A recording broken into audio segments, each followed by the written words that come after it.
The episode 6 of X-Men 97 is out, and we had returns of important characters and big plot revelations throughout. Is time travel going to happen? Are Gambit and Magneto really gone? Stay until the end of the video to catch all the details. Hey guys, welcome to Comic Chronicles.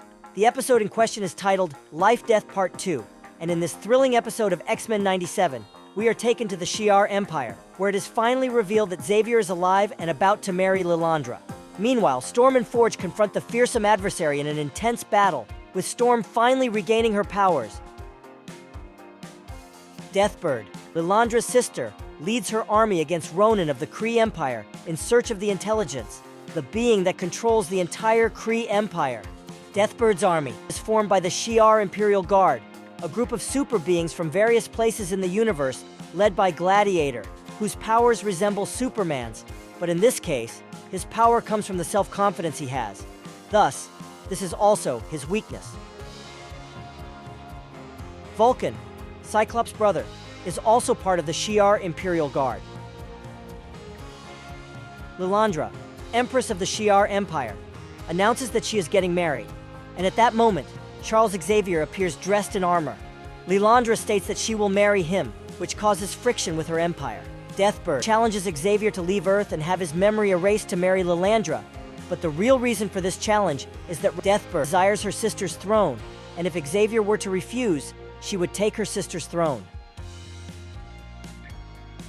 Before we continue, if you're enjoying the video and want to see more X-Men videos here on the channel, there's a playlist dedicated entirely to X-Men 97 for you to check out the details and secrets of all episodes. Just click on the screen card to see, and don't forget to leave a like, subscribe to the channel, and turn on notifications to help grow this X-Men fan community together. Meanwhile, Forge, armed with desert magic taught by his mother, faces the adversary and sends him away, but he returns to torment Storm. The adversary feeds on people's fear, and Storm can defeat him only after losing her fear and regaining her powers.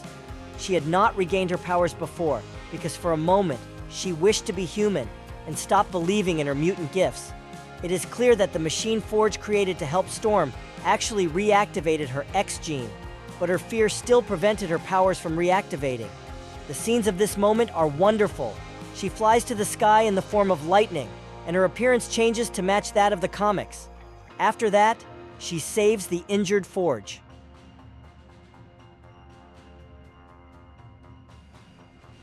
In the Shi'ar Empire, Xavier was almost accepting Deathbird's challenge, but he refused because he did not want to forget the X-Men.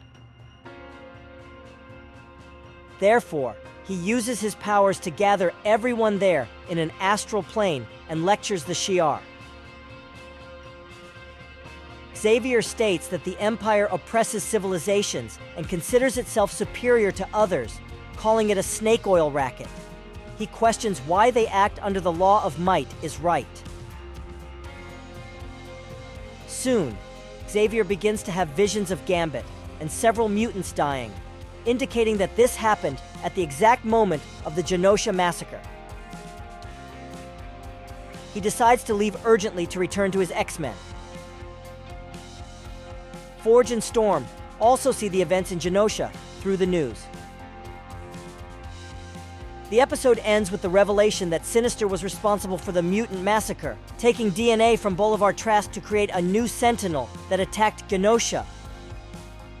This episode may not have been as epic as the previous one, but it was exciting and brought several revelations.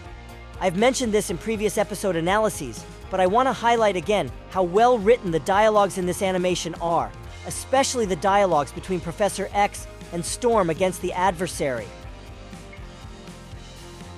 Xavier immediately sensing the mutants' deaths is quite intense in this episode, and a curious detail is that he only recognized Gambit among the mutants. Magneto did not appear to him, leading us to believe that Magneto is indeed alive and will return at some point. If Magneto had truly died, Xavier would have sensed it, but that was not the case. Many fans have theorized that Cable will go back in time to reverse the attack Genosha suffered, bringing back the mutants who lost their lives.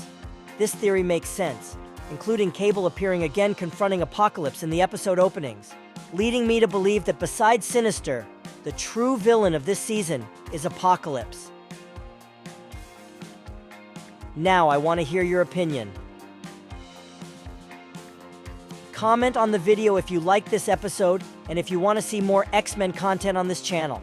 Like the video if you enjoyed it, and subscribe to the channel to stay informed about everything happening in the X-Men stories. Thank you very much, and until the next video.